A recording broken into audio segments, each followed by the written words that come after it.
Duel Review is brought to you by NexusDigitalComics.com. On today's Duel Review, it's the anime Corpse Princess. I'm RJ. And I'm Nick. Let's get to it.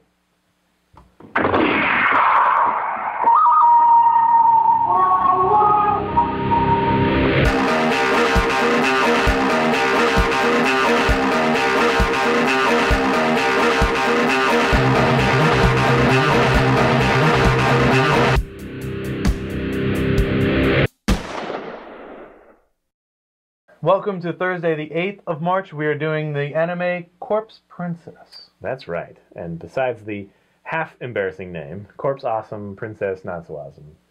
Very Japanese, though.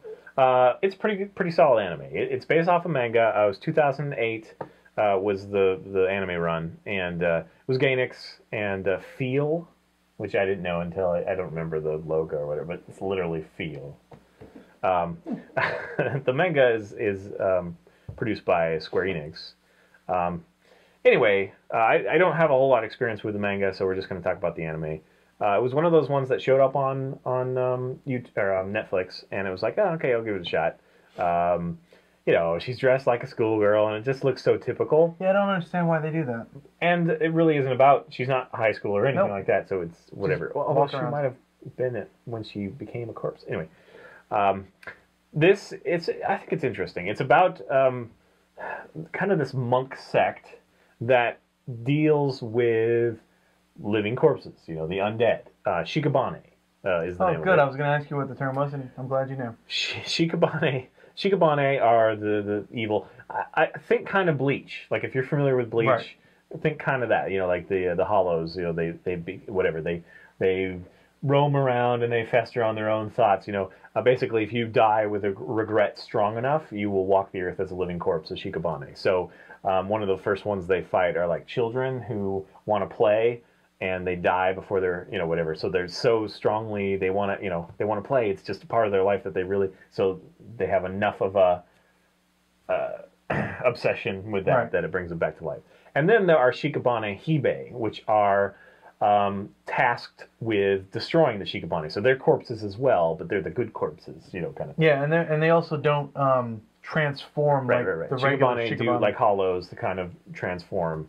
The more they get obsessed, they're basically monsters, and they're just obsessed with doing whatever it was when they died. So Shikabane Hime, they're all girls too, which is the Hime part. They are tasked with killing 108 Shikabane, which is shades of another anime that we reviewed, Soul Eater. Soul Eater. So anyway, okay, it stars a badass chick. She's got Uzis and swords, and yeah, she's aloof. You know, there's not a whole lot. I can't remember her name at the moment, which is bad. Shikabane Hirasune. Yeah, no, Shikabane Hime is what she is. Yeah. So Ori is the main monk that we follow. He becomes a monk. He's a kid. He's the son. He's the brother of another monk, Casey. And brother is kind of loose. They were both orphans at the same orphanage, although while one kind of directs, the other one is an actual orphan, but they kind of gain this brotherhood. Right. So they're not really brothers, but and the other brother, the older brother, is the contracted monk. Right. And you need a contracted monk with each Shikabane Hime. And the Shikabane Hime basically feed off of the life force that the contracted monk provides, right, to heal and whatnot. Makina is the name of the main Shikabane Hime, the one with the Uzis. Yeah, the badass chick who's dead. Which I should remember. Makina, I mean, it's very simple, you know, whatever. Anyway, so you run into a lot of pairs of a contracted monk and a Shikabane Hime. So yeah, you've got the sharpshooter and the whatever. The monks. It's kind of interesting because it's a role reversal. Again, I praise Japanese for doing this, where they make the female the badass, yes, and the guy is the healer. You know, that's cool. It's a role reversal for us in America. You know, whatever. So I applaud that. And yet we just recently they objectify women. Yeah, and they do in this as well. Just not nearly as much as High School of the Dead, which we just reviewed. Yeah, you know, they're all wearing little girl outfits and whatever, but they kick ass and they're badass. And Makina, it kind of has distanced herself. There's always mysterious circumstances. It's the same as Shikabane with the Hime as well, they all have something that has brought them back to life, Right. something they want to rectify, or something they are obsessed with at that moment rather. And then a lot of the monks, they are introduced to this sect and they learn how to. It's almost like soul energy from Bleach. Mm-hmm. They learn how to do things other than just heal and be fed off by the Shikabane Hime. So there's kind of fun to be had there. It's got, a little bit of, school, feeling like Naruto or something where they're learning new skills. Yeah. And there's an evolution. And we do follow a teenage boy who runs into Machina. Well, is he a teenager? Because I know he moves out of the orphanage.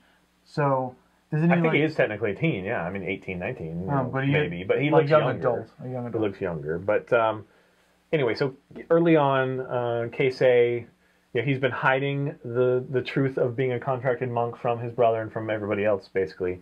But that starts to come out.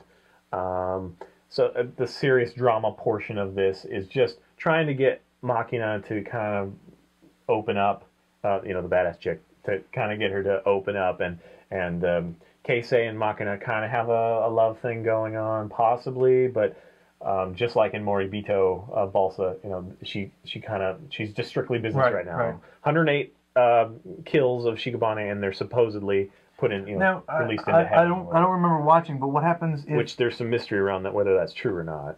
I remember watching, but I don't remember seeing what would happen if the reason that she came back, if she fulfills that reason, like it. What, you mean her obsession? Yeah. She'd become a Shikabane. Well, I mean, what I'm saying is, if that obsession gets fulfilled, what happens? I don't think it is ever fulfilled. Okay. That's the reason why it's not. Obsession. You're right. That's what brings her back, or brings them back. So the only thing that really makes Shikabane different is that they have this opportunity given by basically the contracted monks of killing 108 and going to heaven. At least that's what's said. But having said that, they've had a few Shikabane Hime that have gone missing after doing 108, and so they just assume that they went to heaven or whatever. But it's not really known exactly what happened. I mean, some know, and so there's a mystery there. And of course, you can kind of figure out right away that it's not what it seems. There's a little bit of darkness surrounding the circumstances there, that the Shikabane Hime are kind of being used. So anyway, it's full of fun little character differences. I love the humor of Keisei and what can I remember his name? Big brother? No, Keisei is the big brother. The little Ori. Ori and Keisei, yeah. Because Keisei has this collection of female figurines and posters and stuff that are very High School of the Dead, very, risque and whatever, and they're basically frowned upon, or, you pervert for having them. Mm-hmm. But he's always constantly putting his brother in a situation that it looks like he owns them. Right. Like, so I can't believe that you look. One of the first things is he puts the magazines into his brother's, he's moving away, and then he trips and falls, and all these so the magazines fall out, and he's like, I didn't know those, Ori. Yeah, I didn't know you were like that. I thought you were a respectable boy. That stuff. Yeah. So that's a lot of fun, because it definitely breaks character, because otherwise he's very serious. The whole thing is kind of serious, but so yeah, I mean it does begin with Ori leaving and getting his own place. He ends up running into Machina, who's fighting Shikabane, and he roundabout way he discovers his brother's involved in it, and he also has this thing where he ends up kind of getting paired with Machina. He also has this thing where he's naturally not afraid of death and dead people who roam the streets. He's just not afraid. And then there's the talking cat who addresses that. Right. The talking cat represents part of his psyche, kind of. I mean, there's more to it, but that's kind of like, and the talking cat, I don't know. I think that's a cool little thing. So how do you feel about it? I can't glean whether you liked it or not. How much did you? I mean, there's 2 seasons, I think, on Netflix. Right. I watched them. I ate it up. I loved it, but I love this sort of stuff. Right. Well, like you said, there are a lot of parallels between this and like Bleach and I think you threw in Naruto, and what was the other one? Soul Eater. Soul Eater, thank you. So yeah, there are a lot of parallels, and that kind of does it muddle things for you? Yeah, it does a little bit. Granted, it was a lot of. I did enjoy it. I love the action sequences. I love how kick-ass Machina was, but just the fact that these. Well, I forgot to mention that basically the villains in this, and they kind of skirt on maybe not villains, are the Seven Stars. And they are a group of Hikobane who are working together, but there's one of them, well, and they also have something to do with Makina's creation as a Shikabane Hime. Well, Shikabane, anyway. One of them never experienced a lot of stuff. She grew up deprived, and so she's a little bit different than the rest of the Shikabane. They can never understand why she's the way she is, and it's basically because she has no experiences. So instead of obsession like all the other Shikabanes, right, like where one obsesses over like women or something, she doesn't obsess over anything except for being the best. Yeah, in a roundabout sort of way, you know. She likes to feel pain.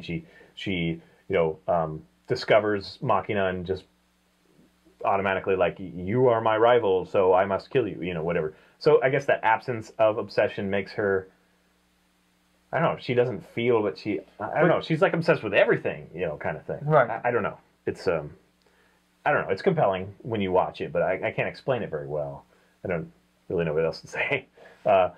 Anyway, overall, I really enjoyed it. I thought it was really fun. I liked it too, although, yeah.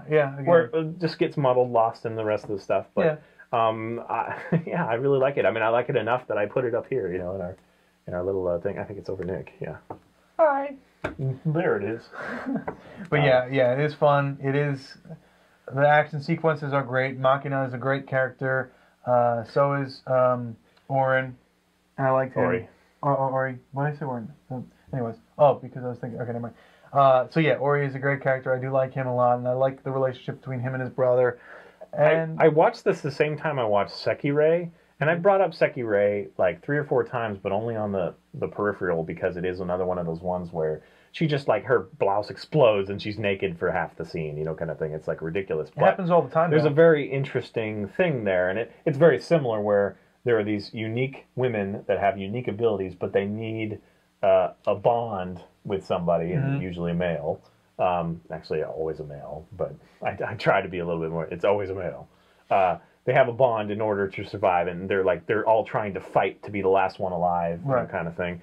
So it's very similar. So there are some scenes that are kind of interchangeable for me. Like there's some characters that I'm like, oh yeah, that was Sekirei, that wasn't Corpse Princess. Right, but sometimes so it's very similar. So I guess that fits right into your criticism, which they kind of just all get muddled together. But I do think it's really solid, and because there's 2 wonderful seasons available on Netflix, I highly recommend it. Yeah, I agree. It's free. You know, who can't complain with that?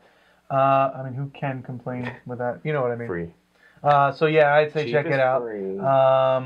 The manga, you know, it's well beloved. There's a lot of it. No. Yeah, and I'm surprised that Square Enix not a lot of it, but is that what you said? Yeah.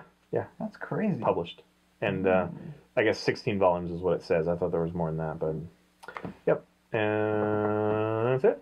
Okay, well, wrap us up. That's it. I like it. Go watch it. Follow us on Facebook. Subscribe on YouTube. Tell us what you think. If you're going to Emerald City Comic Con, please let me know. And when you do get to Emerald City Comic Con, please buy his card game. Please leave comments. I'll answer in usually a comical fashion. Or sometimes me. I do it sometimes. He does sometimes, but not as often as I do. Because he's always busy working on stuff, and me, I have all the time in the world. Nah, that's not true. Okay, well, that's it. Bye. See you later. Shikabane! That means I'm a Shikabane Hime. Wait a minute. You're a chick. Yeah. But I'm a hot chick. Here's my little...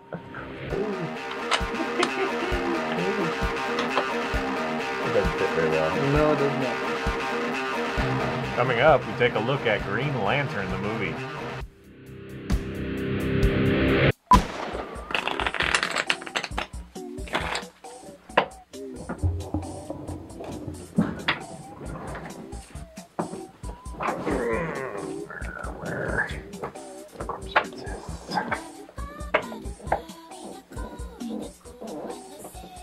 Six of spades.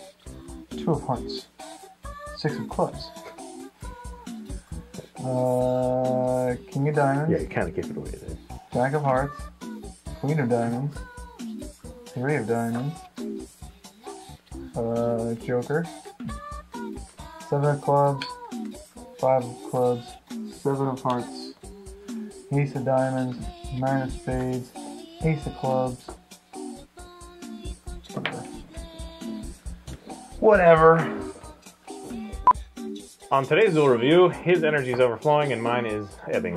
You're like, got lots of room over there. Use it. Dude, what the? So squeaky today. Ridiculous. Can you hear me all the way over there? You mean over there, right there, right next to your face? No, over there. You're so far away because I had to move over. Your mic is kind of far away. It's not really playing. Hello. On today's Duel review. On today's Duel It's the anime Corpse Princess. That's right.